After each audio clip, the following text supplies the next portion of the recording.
Silakan Pak Arif itu dimulai aja. Sebentar.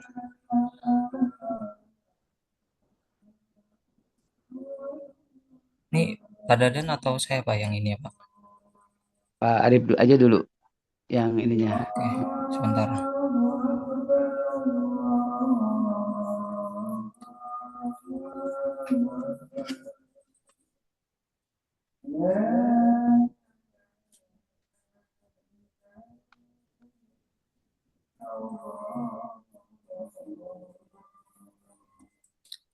Baik, Assalamualaikum warahmatullahi wabarakatuh.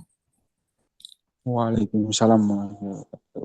Kami dari kelompok 7 akan mempresentasikan tentang isu gender dan lingkungan. Anggota kelompoknya ada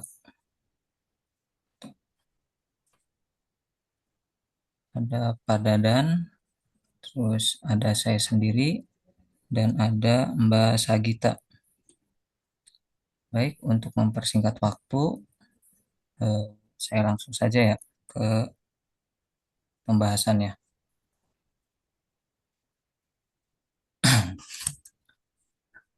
Karena itu latar belakang isu lingkungan hidup tidak dapat dipisahkan dari aspek sosial, khususnya dimensi gender. Terdapat hubungan yang erat dan saling mempengaruhi kondisi lingkungan dengan peran serta tanggung jawab laki-laki dan perempuan secara umum. Perempuan seringkali lebih rentan terhadap dampak kerusakan lingkungan dibandingkan laki-laki. Namun, di saat yang sama peran memiliki peran strategis dalam pengelolaan sumber daya alam, dalam pembangunan dan kebijakan lingkungan. Perspektif gender kali terlalu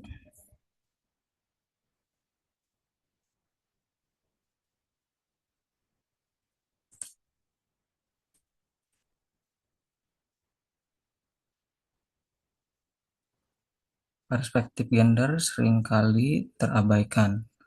Analisis sosial transformatif hadir bukan hanya untuk melihat ketimpangan yang terjadi, tetapi juga untuk mengubah struktur sosial yang menyebabkan ketidakadilan tersebut, sehingga terciptanya keadilan ekologis dan gender. Selanjutnya,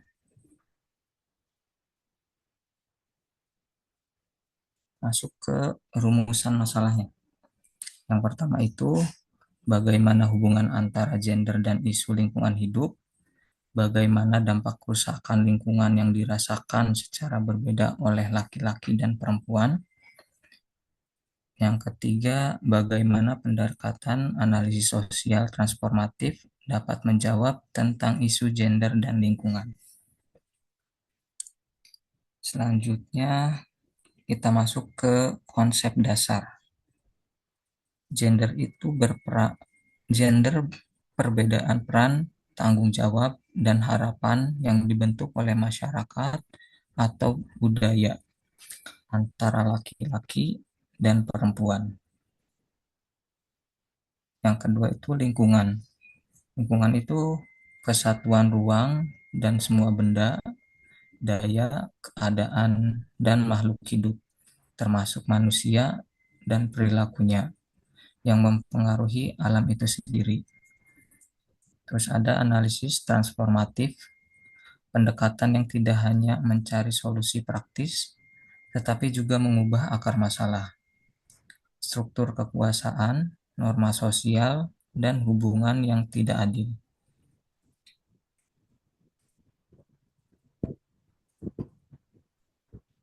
Selanjutnya, hubungan timbal balik gender dan lingkungan. Perempuan dan laki-laki berinteraksi dengan lingkungan dengan cara yang berbeda karena pembagian peran. Yang pertama itu perempuan sering menjadi pengelola utama sumber daya alam skala rumah tangga, antara lain air, energi pangan. Mereka memiliki pengetahuan lokal, indigenous knowledge, yang kaya tentang tanaman obat, konservasi air, dan pola musim. Sedangkan laki-laki sering terlibat dalam eksploitasi sumber daya alam skala besar, kebijakan formal, dan pengambilan keputusan di tingkat komunitas atau negara.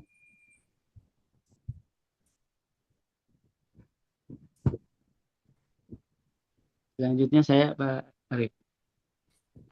Pada dan Pak. Ya, Ya, baik, silakan Pak. ya terima kasih pada Pak Arif yang sudah bisa menyelesaikan permasalahan ini apa PPT-nya. Jadi perlu diketahui dari PPT-nya udah lama, ya, teman pas ini ada kendala sedikit, alhamdulillah sudah bisa. Jadi kebetulan satu lagi anggota sedang bekerja, jadi mungkin hanya bisa menyimak ya, bagi Gita Supriyatin. Baik, saya teruskan slide-nya. Ketimpangan dan kerentanan, perubahan iklim dan kerusakan lingkungan tidak berdampak netral. Faktor gender memperparah kerentanan.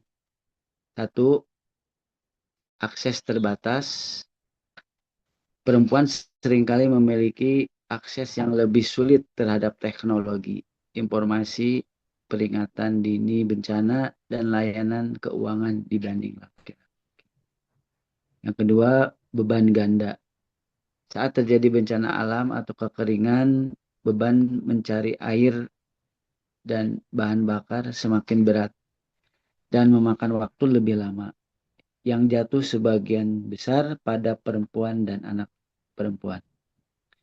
Ketiga, keterbatasan partisipasi. Meskipun paling terkena dampak, perempuan sering kurang terwakili dalam forum pengambilan keputusan lingkungan dan manajemen bencana.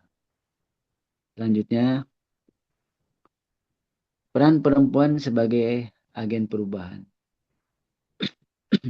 Di sisi lain, perempuan adalah aktor kunci dalam pelestarian lingkungan. Di antaranya pengelolaan keanekaragaman hayati, kedua praktek pertanian berkelanjutan, ketiga inisiatif pengelolaan sampah dan energi terbarukan di tingkat komunitas. Lanjut,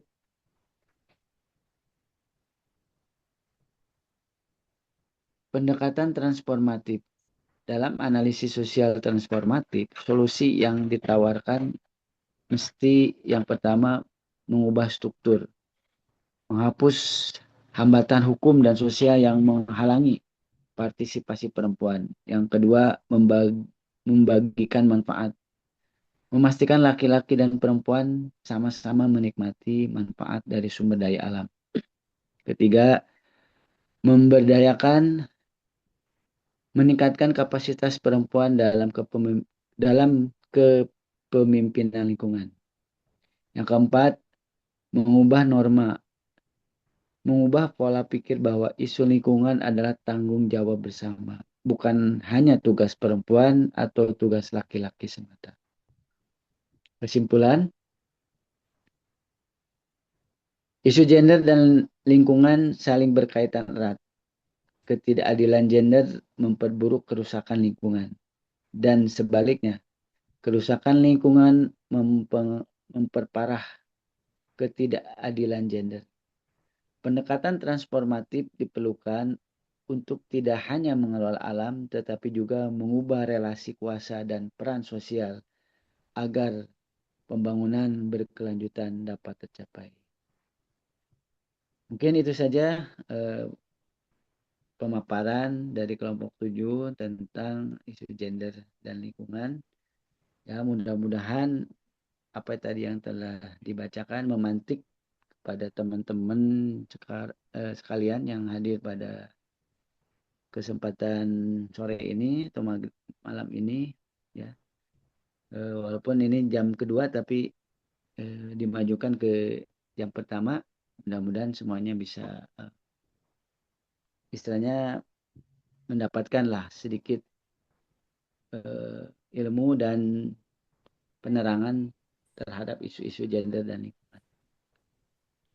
Baik, untuk itu saya persilahkan kepada teman-teman sekalian. Mungkin apa-apa tadi yang sudah dibacakan ada hal-hal yang kurang pas atau ada hal-hal yang mungkin mau dibincangkan, didiskusikan. Untuk itu waktu dan tempat kami persilakan seluas-luasnya kepada audiens. Saya kembalikan kepada moderator Pak Arif. Ya, baik, terima kasih Pak Dadan. Selanjutnya masuk ke sesi diskusi ya.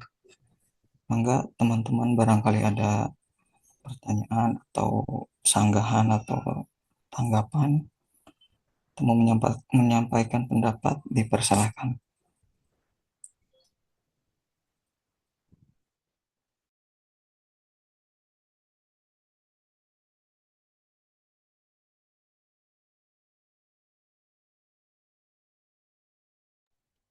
Silakan teman-teman yang mau bertanya.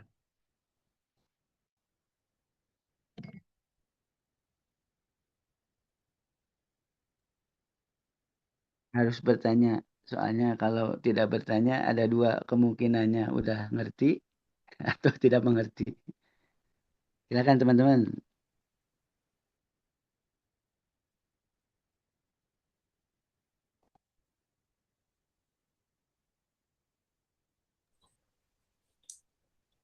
Atau mungkin Pak dosen bisa menambahkan Pak. Ada yang bertanya nggak ke yang presentasi teman-temannya? Kita kasih kesempatan dulu buat teman-teman. Mungkin lagi ada yang mencatat. Lagi Atau ada paham yang... semua gitu?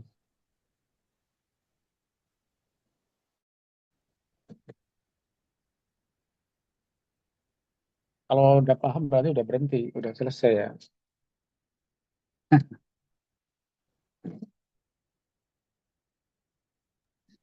Sebenarnya isu gender ini dengan lingkungan ini sangat inilah. Kalau kita mau flashback sejarah zaman dulu, peran gender terutama perempuan ada sejarahnya ya, di mana seorang perempuan tua kita kenal dengan Ma Erot ya.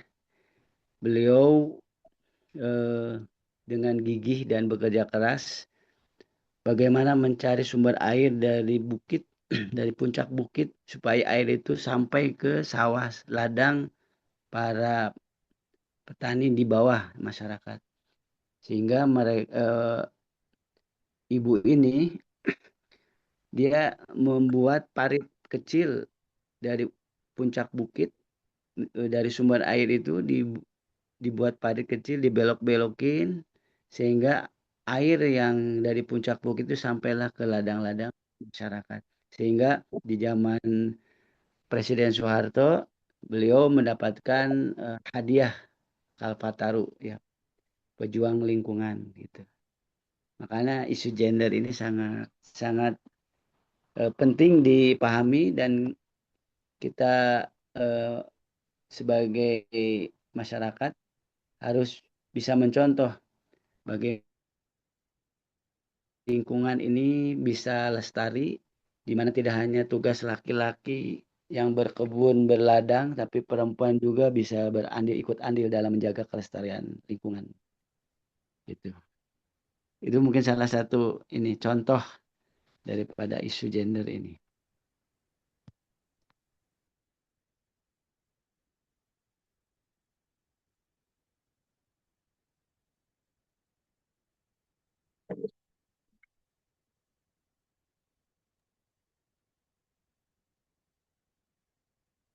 Paham semua? Pak Arif mau menambahkan Pak Arif? Oh itu tuh Pak siapa Randy tadi ada yang tanya di grup tuh, di WA, di WA di chat, Siap-siap, Pak. di chat di Pertanyaannya, chat. pertanyaannya adalah bagaimana peran aktif masyarakat dalam peran transformatif gender sekarang dan tujuan jangka pendek dan jangka panjang dalam peran transformatif gender sekarang. Baik.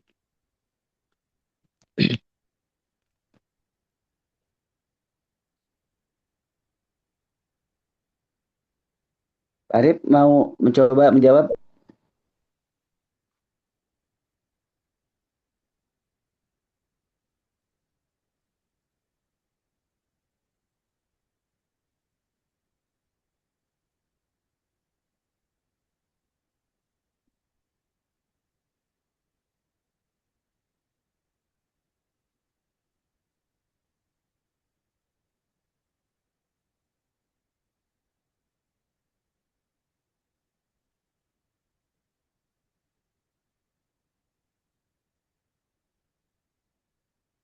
Baik, saya coba menjawab apa tadi yang sudah ditanyakan di chat ya. Jadi untuk jangka pendek, peran aktif masyarakat dalam transformasi gender ini adalah yang pertama meningkatkan kesadaran melalui dialog dan edukasi untuk di jangka pendeknya. Jadi eh, masyarakat dapat mengadakan diskusi kelompok, seminar atau lokakarya tentang kesetaraan gender di tingkat desa atau komunitas. Misalnya seperti yang dilakukan oleh fasilitator komunitas di berbagai daerah Indonesia yang mengadakan dialog tentang gender dan hak-hak perempuan. Hal ini dapat membantu mengubah pandangan yang kaku dan meningkatkan pemahaman tentang pentingnya kesetaraan dan gender. Kemudian memberikan juga dukungan kepada perempuan yang mengalami kekerasan.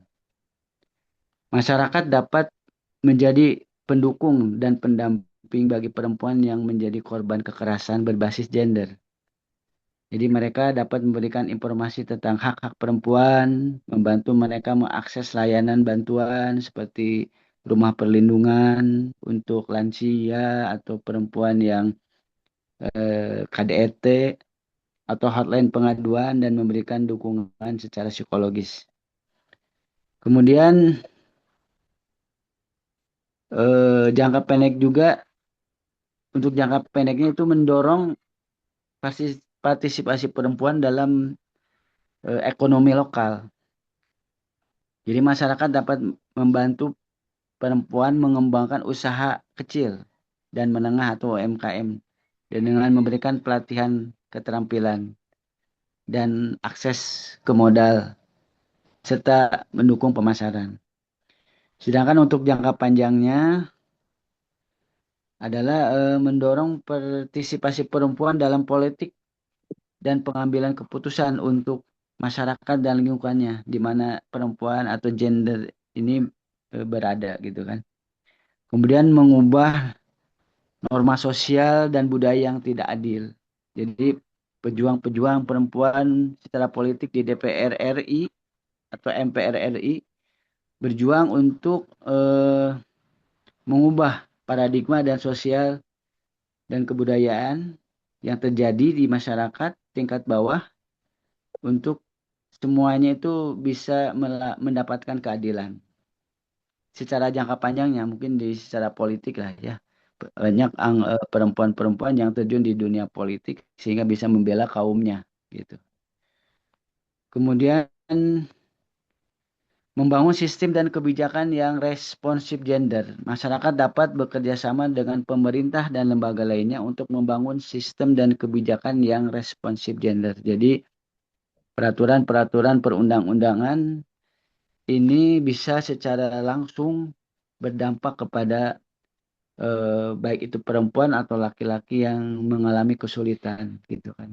Makanya di zaman sekarang ada PPA ya, perlindungan anak dan perempuan di kepolisian ada itu loh, lembaganya. Kemudian di kementerian juga ada. Sehingga secara jangka panjang mudah-mudahan ini bisa menjadi eh, penentu atau membantu ketidakadilan gender ini.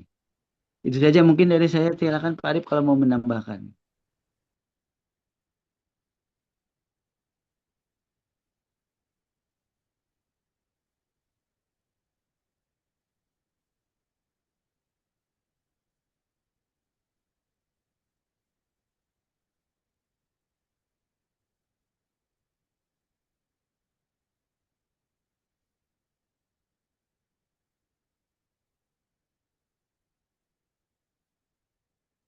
Ada tuh pertanyaan dari Mas Fadlan Iya, sama Mas Marfua ya, Bu iya, Bu Marfua. Ya, Sudah. baik, saya mungkin akan membantu menjawab pertanyaan dari Mas Fadlan ya. Pertanyaannya, apa peran pendidikan dalam mengubah konstruksi sosial yang diskriminatif terhadap gender? Yang pertama itu menanamkan nilai kesetaraan gender. Eh, Contohnya, anak perempuan didorong untuk percaya diri dalam bidang sains atau kepemimpinan. Anak Betul. laki-laki itu diajarkan bahwa pekerjaan rumah bukan hanya tugas perempuan, melainkan tugas bersama. Mungkin yang kedua, menghilangkan stereotip gender. Pendidikan dapat mengubah anggapan bahwa pekerjaan atau peran tertentu hanya cocok untuk gender tertentu. Contohnya, eh, perempuan itu bisa menjadi pemimpin, baik itu di kepolisian atau di bidang teknisi. Terus, contoh yang kedua itu mungkin laki-laki bisa menjadi guru PAUD, gitu ya. Bukan hanya perempuan yang bisa menjadi guru PAUD, itu laki-laki juga bisa, ataupun perawat. Terus yang ketiga, eh, meningkatkan kesadaran tentang hak dan keadilan. Melalui pendidikan itu, masyarakat memahami pentingnya menghormati hak setiap individu dan menolak diskriminasi. Contohnya, materi tentang anti kekerasan dan anti bullying di sekolah. Terus yang kedua, diskusi mengenai hak perempuan dan hak anak. Selanjutnya, membentuk sikap saling menghargai. Pendidikan juga mengajarkan sikap toleransi dan menghormati perbedaan gender. Salah satunya itu kerja kelompok tanpa membedakan laki-laki dan perempuan. Terus kesempatan berbicara yang sama di kelas. Terus membuka kesempatan yang setara. Jadi pendidikan itu memberi akses yang sama bagi semua gender untuk berkembang dan meraih cita-cita. Contohnya, kesempatan sekolah yang sama bagi anak laki-laki maupun perempuan. Terus pelatihan keterampilan tanpa diskriminasi gender. Mungkin segitu ya. Apa Pak Dadan ada tambahan? Ya, saya tambahkan sedikit. Jadi peran pendidikan ini sangat berperan penting ya mengubah konstruksi sosial. Yaitu melalui cara tadi yang tadi sudah disebutkan. Kemudian pendidikan ini mengubah pola pikir dan pandangan sejak dini, gitu kan. Jadi pendidikan menanamkan pemahaman bahwa laki-laki dan perempuan memiliki hak atau kemampuan dan peluang yang setara, gitu kan. Melalui materi, ajar, cerita, dan contoh nyata pendidikan meluruskan anggapan keliru. Jadi pendidikan itu bisa memberikan cahaya penerangan kepada masyarakat sejak dini bahwa perempuan bukan urusannya bukan hanya di rumah tangga atau dapur kasur saja gitu kan, sumur ya. Atau laki-laki harus memegang kekuasaan. Tidak hanya seperti itu. Jadi sehingga pandangan kaku zaman dulu atau mungkin sekarang juga masih ada, itu bisa mulai berubah dengan cara pendidikan, dengan memberikan pendidikan sejak dini gitu kan. Jadi semoga generasi muda kalau mendapatkan informasi dan pendidikan sejak dini bahwa laki-laki dan perempuan itu mempunyai hak yang sama itu di dalam masyarakat gitu. Jadi perempuan sekarang sudah bisa bekerja di berbagai sektor, baik itu tadi yang sudah disebutkan Pak Arif ya, yang sama dimiliki atau dilakukan oleh laki-laki. Jadi perempuan juga ada yang jadi polisi, polwan, ada yang tentara, kowat, ada yang jadi IT, ahli teknologi. Kemudian di Indonesia juga pernah ada kan presiden perempuan itu Ibu Megawati Soekarno Putri. Jadi mudah-mudahan ini bisa merubah pandangan. Selanjutnya untuk pertanyaan dari saudara Marfuah, Mbak Marfuah ya. Mengapa perempuan dianggap sebagai agen perubahan? Agen perubahan ini bukan detektif kerja. Jadi perempuan ini disebut agen perubahan karena memiliki peran sentral. Yang pertama, perempuan memiliki peran sentral dalam pendidikan dan pembentukan nilai. Jadi sebagai seorang ibu atau sekaligus guru atau pengasuh dan pendidik utama di lingkungan keluarga, perempuan menanamkan nilai dan norma dan cara pandang kepada anak-anaknya atau anak didiknya kalau perempuan itu sebagai guru. Saat mereka memahami kesetaraan dan keadilan, nilai-nilai ini akan diturunkan dan diterapkan dalam kehidupan sehari-hari. Sehingga perubahan budaya dan perilaku terjadi secara alami dan berkelanjutan. Kemudian, mengapa perempuan disebut agen perubahan? Yang kedua, memahami langsung ketidakadilan dan kebutuhan nyata. Jadi, kebanyakan perempuan ini sebagai ya objek penderita atau yang sering mengalami ketidakadilan gitu kan, di dalam keluarga, rumah tangga maupun di dunia kerja gitu kan. Di pabrik saja perempuan itu kalau HRD-nya yang kejam gitu ya, kalau sedang menstruasi atau datang bulan itu harus tetap bekerja, tidak ada cuti, tidak ada libur gitu kan. Tapi sekarang dengan peraturan perundang-undangan maka kalau ada perempuan di pabrik, di perusahaan mendapatkan menstruasi atau datang bulan itu boleh libur, atau misalkan baru melahirkan itu ada sekitar 40 hari libur gitu. Itu udah ada perkembangan yang bagus gitu kan. Kemudian mengapa perempuan sebagai agen perubahan? Karena tadi karena perempuan memahami langsung ya ketidakadilan. Perempuan seringkali merasakan langsung dampak dari ketimpangan gender, keterbatasan akses layanan atau beban ganda pekerjaan. Jadi di luar sudah bekerja, jadi di kantor sudah bekerja, misalkan pegawai bank, kemudian di rumah juga bekerja, membereskan pekerjaan rumah, mendidik anak, mengasuh anak, memasak dan sebagainya. Jadi perempuan ini jadi ada double kerja gitu kan. Jadi pengalaman ini membuat mereka lebih peka terhadap masalah sosial dan lebih terdorong untuk mencari solusi yang menyentuh kebutuhan dasar masyarakat seperti kesehatan, pendidikan, dan kesejahteraan keluarga. Nah, kemudian mengapa perempuan juga disebut agen perubahan? Karena perempuan berperan penting dalam pembangunan ekonomi di banyak daerah, termasuk ada perempuan-perempuan menjadi pemimpin daerah seperti di Maluku ya. Maluku itu ada Ibu Yolanda ya, menggantikan suaminya yang meninggal karena accident, maka istrinya menjadi gubernur di Maluku gitu.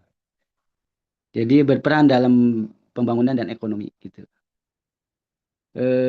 Kemudian yang selanjutnya mampu menjembatani perbedaan dan memperkuat kerjasama.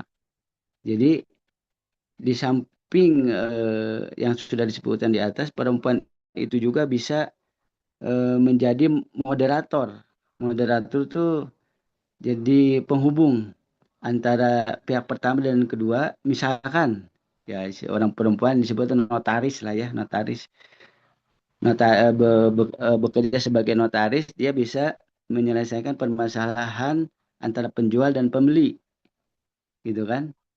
Kemudian bisa menyelesaikan permasalahan-permasalahan tanah, sertifikat tanah, gitu kan? Nah, itu kalau notarisnya perempuan. Dia bisa menjembat salah satunya bisa menjembatani perbedaan dan memberikan solusi, gitu kan, di masyarakat. Kemudian seterusnya, ini sebagai contoh saja, menjadi teladan perubahan pola pikir. Jadi ketika perempuan mampu berpartisipasi dalam pengambilan keputusan, berkarir, atau berperan di ruang publik, mereka mematahkan pandangan lama yang membatasi peran perempuan. Gitu ya. Jadi untuk saat ini, perempuan sudah sejajar dengan laki-laki, mungkin bisa lebih. Nah, makanya Pak R.A. Kartini sebagai pengasas isu persamaan gender ini, beliau adalah pahlawan bagi kaum wanita gitu kan. Itu saja mungkin mudah-mudahan bisa ini ya dipahami dan menjadi input tersendiri untuk penanya. Terima kasih Pak Dadan.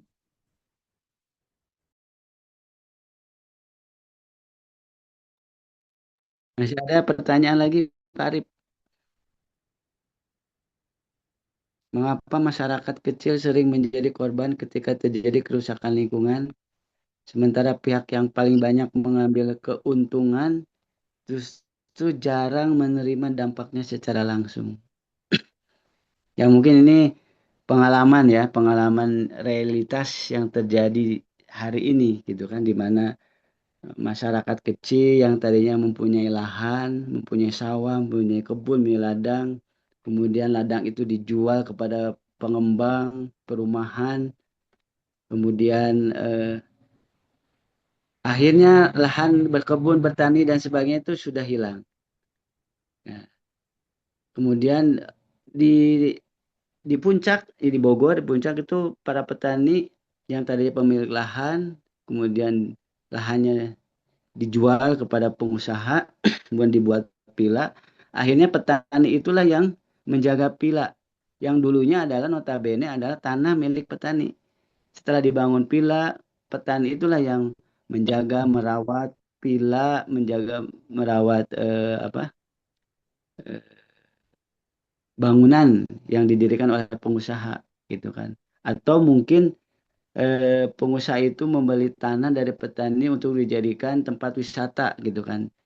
Karena eh, terlalu bersemangat membangun tempat wisata dan tidak memperdulikan dampak lingkungan, AMDAL dan sebagainya, sehingga tempat wisata yang terjadi di misalkan di lereng-lereng bukit atau di daerah-daerah sumber mata air itu akibatnya terjadi bencana dan tanah longsor, sehingga bukan hanya tanah perkebunan petani yang menjadi korban, petani itu sendirilah jadi korban sampai tertimbun longsor gitu kan. Jadi kalau sudah berbicara tentang kerusakan lingkungan, tentu saja ini adalah ada hubungan kaitnya dengan faktor politik, kekuasaan, uang dan sebagainya. Di mana rakyat kecil, masyarakat kecil yang miskin tidak punya uang, tidak punya kekuasaan atau politik, seringkali menjadi korban gitu kan. Sedangkan ketika terjadi bencana, para pengusaha itu adalah lepas tangan, cuci tangan, tidak mau bertanggung jawab gitu kan. Mereka menyalahkan kepada alam, menyalahkan kepada eh, keadaan takdir Tuhan. Padahal itu terjadi karena ulah daripada tangan-tangan sombong dan jahil yang haus akan harta gitu ya. Sehingga terjadilah bencana-bencana yang merugikan masyarakat kecil. Mungkin itu salah satu jawaban dari saya dan mungkin mudah-mudahan kurang puas atau tidak puas ya. Silakan kalau mau menambahkan pada teman-teman yang lain.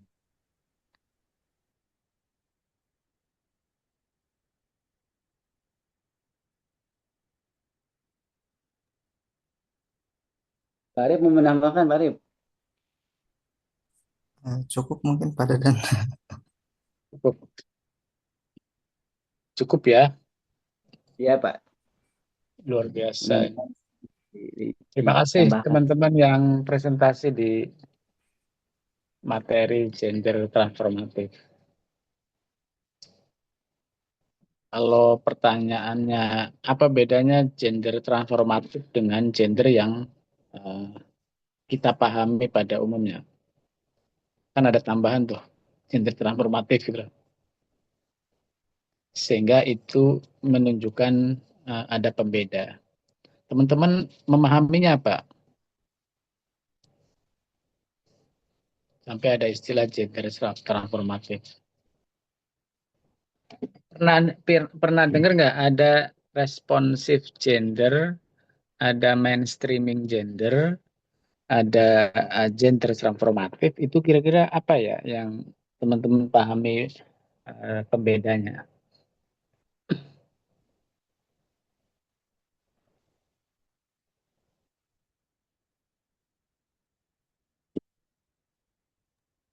Kalau gender transformatif itu Pak mungkin pendekatan atau cara kerja yang bertujuan untuk mengubah akar penyebab ketimpangan dan ketidakadilan itu sendiri Pak. Yang itu gender transformatif. Oke. Jadi itu kira-kira ya sederhananya gender transformatif itu membongkar akar dari ketimpangan jadi tidak berhenti pada tahu bahwa perbedaan laki-laki dan perempuan di ranah sosial karena ada pembagian peran gender, tapi juga kenapa misalnya di tengah-tengah masyarakat kita ada ketimpangan gender. Nah, untuk membongkar ketimpangan itu, pendekatan yang dilakukan adalah dengan gender transformatif. Jadi bukan sekedar tahu perbedaan, tapi kenapa perbedaan itu terjadi atau terutama yang terkait dengan ketimpangan. Kalau yang mainstreaming gender itu apa namanya arahnya adalah mengarustamakan. Jadi kenapa ada istilah mainstreaming atau pengarustamaan? Dulu gender itu dianggap isu pinggiran, isu minor gitu loh. Salah satu cara untuk isu ini sebagai isu yang harus dianggap penting, maka ada semacam program ketika ada program development itu gender di mainstreamingkan. Jadi hampir semua pembangunan harus punya mainstreaming gender. Semua aturan harus mainstreaming gender. Itu pada awal-awal proses pembangunan di Indonesia ya, terutama pasca reformasi. Walaupun sudah dimulai di tahun 90-an.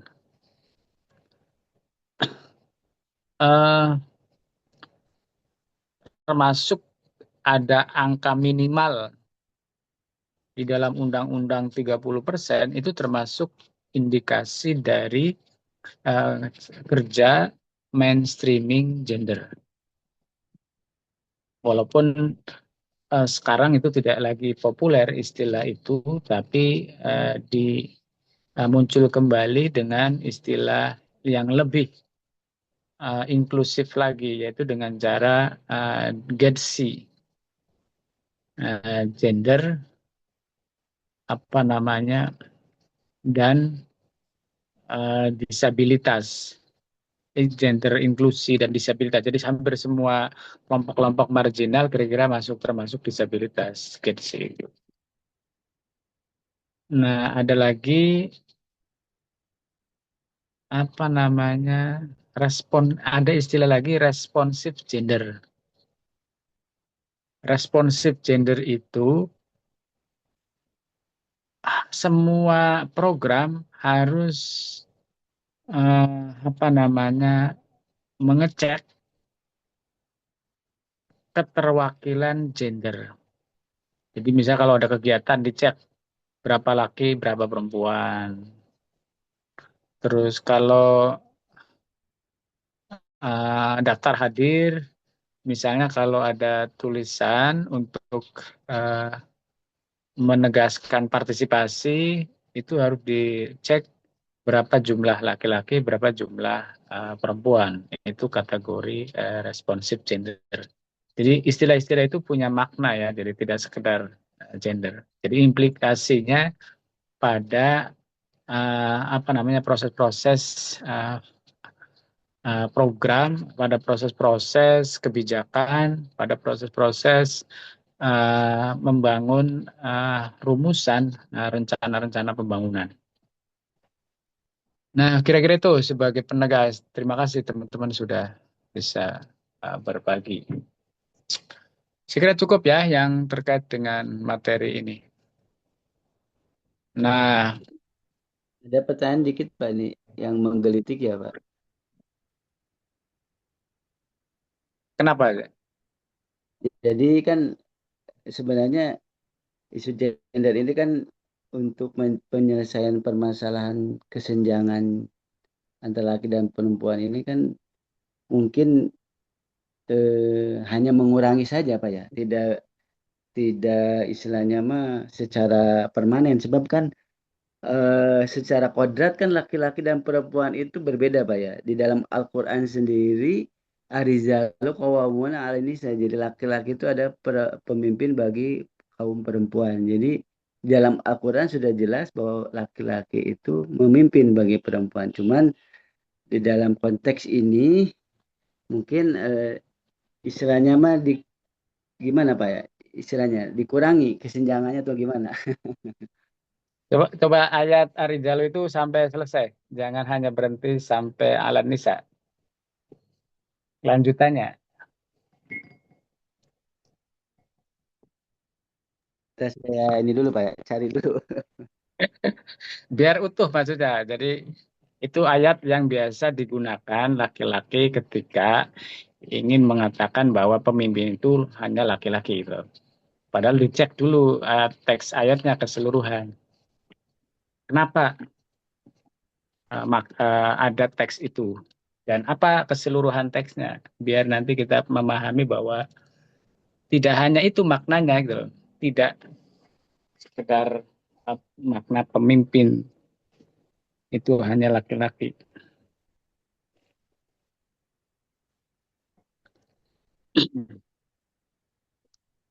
Teman-teman ada yang bisa ini, yang ininya. Coba Pak, baca teks keseluruhannya dan apa maknanya dari keseluruhan teks itu. Ada yang mau buka sampai selesai ayatnya itu?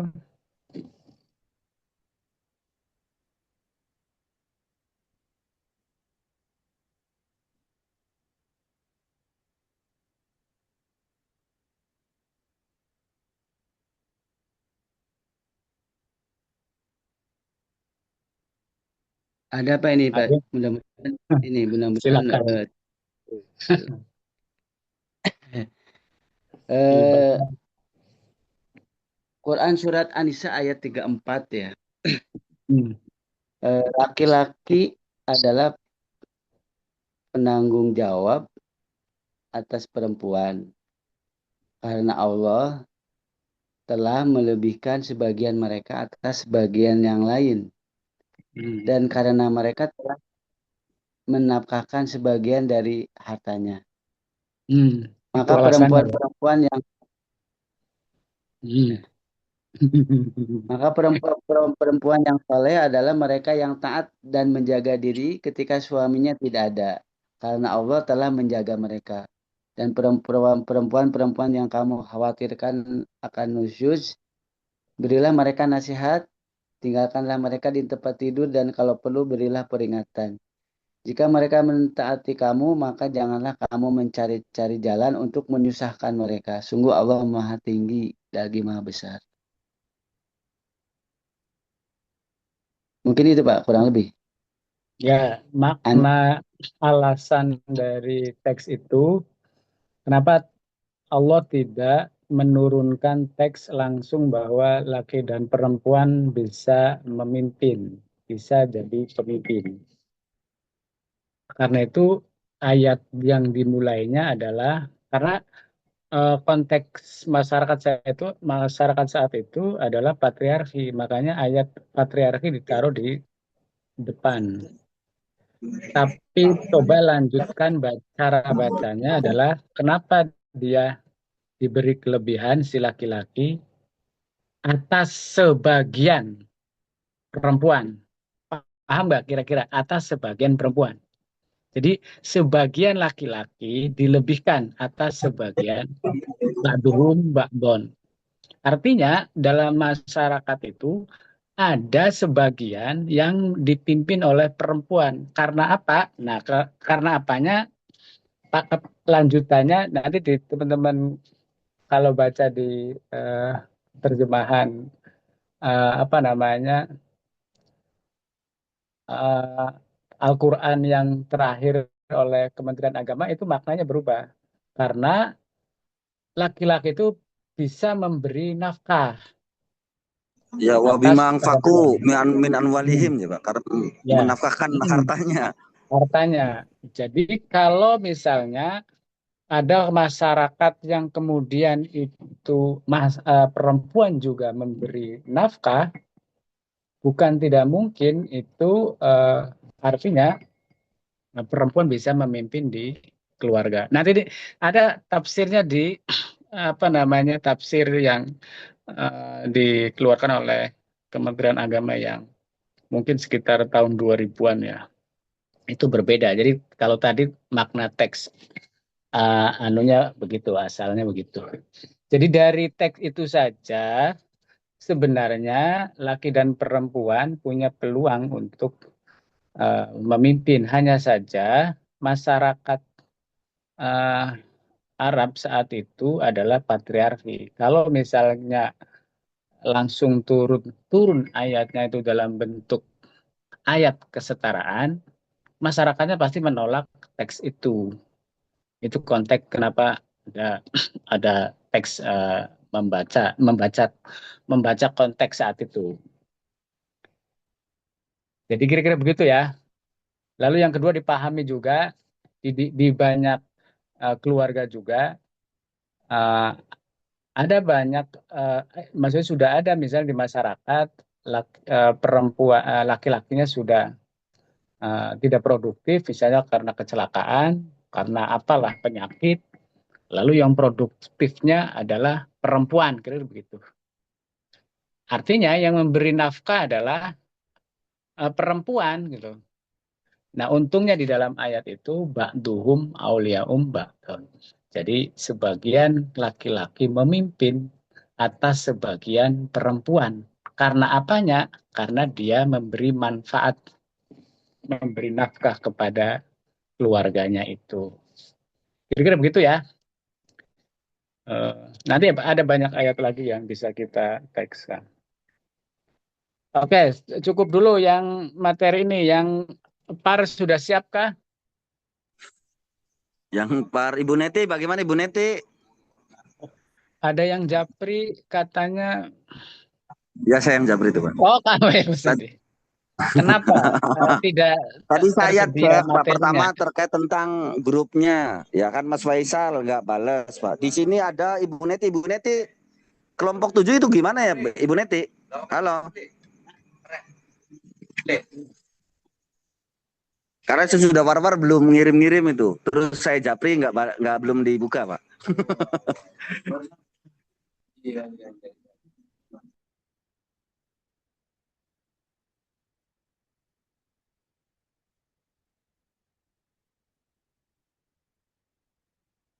Nggak ada yang jawab di grup kelompok ini. Apa namanya? 7. Iya Pak, kelompok 7 di Par. Oh, berarti nggak ada yang presentasi. Tidak ada Pak. Kalau Ibu tidak, Neti. Ya gitu. kalau tidak ada ya kita tidak ada Iya. perkuliahan gitu. Berarti Karena pekan kita kan depan harus ada, Bu Neti. mana Bu Neti? Ada Pak, hadir Pak. Saya di Hadir. kelompok 7 sekarang ya Pak ya. Oh ya, sudah ada silakan di share Bu. Saya Ya, udah chat itu silakan. kepada Mas Faisal belum dibuka itu. Udah desain nggak? Ya silakan di share Bu. Tunggu sebentar Pak. Ntar ya Pak, nanya dulu ya. Ya silakan silakan. Tadi ada Mas Muhyi saya suruh konfirmasi sama grupnya Bu. Terus nggak masuk lagi itu. Tadi sih kata Mas Muhyinya lagi nggak ada sinyal. Dikasih yang punya sinyal materinya biar bisa dibagi. Iya, dibagikan saja di grup nanti bisa dibantu maksudnya. Katanya nggak ada sinyal. Katanya Mas Muhyinya nggak ada sinyal. Nggak ada Zaman sinyal sekarang itu. ada sinyal. Posisinya ada di mana? Di gunung atau di tengah Iya, apa bilangnya namanya? lagi di gunung. Oh. Ya sudah kita tunggu konfirmasi dari Bu Neti tadi suruh mengkonfirmasi dengan grupnya Pak nanti Pak. Ya, ya. Kalau tidak ada kabari berarti nanti kita akan apa namanya berharapnya sih minggu depan yang hari ini makalahnya presentasi itu bisa dirapel ya. Iya ya siap Pak. Ya Sama seperti yang biasa sebelum. waktu kemarin juga kan ada yang belum siap dirapel ya harus memang Nah, gitu Pak. kira-kira begitu. Biar terbahaskan materi-materi yang kita sudah bagi.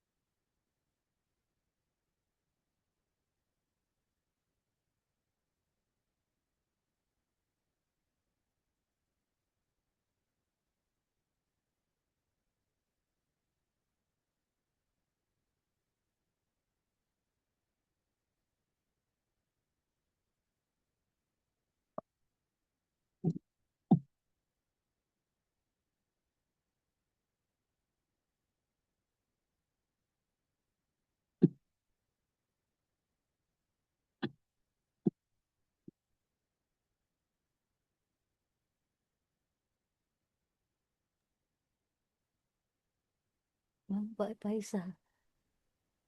Aku sempat siapa?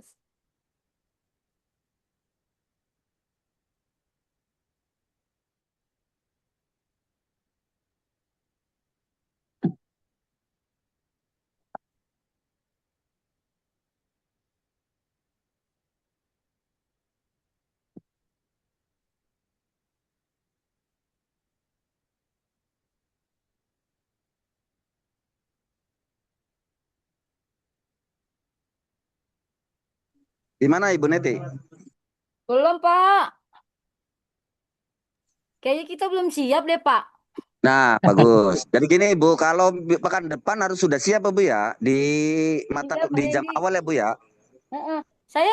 Saya mah kelompok 7 Pak. Iya, kelompok 7 bener Bu. Siapa Ya, hari ini kan kelompok 7 aja Bu. Pak?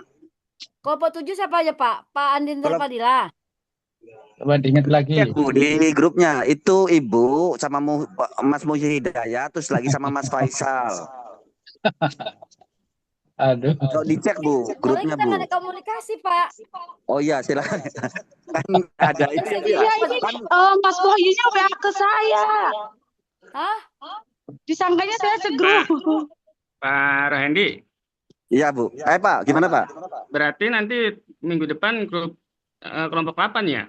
Iya, berarti minggu depan ini untuk mata kuliah PAR ada 2 presentasi ya, kelompok 7 sama kelompok 8. Nah, untuk transformasi berarti cuma Hari kelompok kita 8 mau saja. Mas satu kelompok nggak Mas saya? Ibu, Kelompok 8 ada 3 orang sih, Mas Andi, Pak Rustandi sama saya Nawawi. Oh. Ibu Neti coba dicek itunya Bu di grup ya Bu ya. Bu Neti Di masuk tolong Oke, dibaca kelompok Bu, kan 7. Mas Mas udah cek kalau bagiin ada itu ini. Bu. Yes, Iya maaf. maksudnya ibu, kan tadi saya ngomong ibu, kelompoknya itu Mas Faisal, sama satu lagi Mas Muhyi Hidayat. Oh. Dan Baik, Pak Ali, Medi. Ali. Ya, satu lagi Ali. Nanti tolong dicek apa sih tugasnya ya. Kan di situ juga ada kan. Iya, siap, Berarti Pak. ya pekan depan itu gini ya. Pekan Makasih depan Pak itu Leni. untuk Ya, ya. ya Berarti pekan Pak, depan untuk Pak dosen mata maaf kita kayaknya belum siap di kelompok 7, Pak. Ya, ya. Siap. Makanya siap Yang siap penting minggu depan siap ya. Maaf ya, Pak. Ya, Oke. ya. Mm-mm. Baik, kalau tidak ada lagi, mungkin malam ini kita sudahi dulu ya. Siap Pak dosen. Dan mohon teman-teman ngecek lagi, terutama bagi yang belum presentasi. Itu yang pertama. Yang kedua, ingatkan juga, walaupun bukan kelompoknya yang bertugas, masing-masing kelompok tolong siapkan pertanyaan-pertanyaan materi bagi yang sedang presentasi. Pertanyaan atau pernyataan atau pandangan yang mungkin bisa menambahi atau juga bisa menyangkal dari pandangan yang sudah dipresentasikan oleh teman presenter. Kira-kira begitu ya. Jadi diskusinya ada betul-betul feedback bagi teman-teman yang presentasi. Baik, terima kasih semuanya dan mohon maaf untuk malam ini tidak 2 mata kuliah atau tidak 2 mata presentasi, tapi nanti minggu depan itu bisa di double ya. Kurang lebihnya mohon maaf. Saya akhiri. Assalamualaikum warahmatullahi wabarakatuh. Waalaikumsalam warahmatullahi wabarakatuh. Saya keluar ya.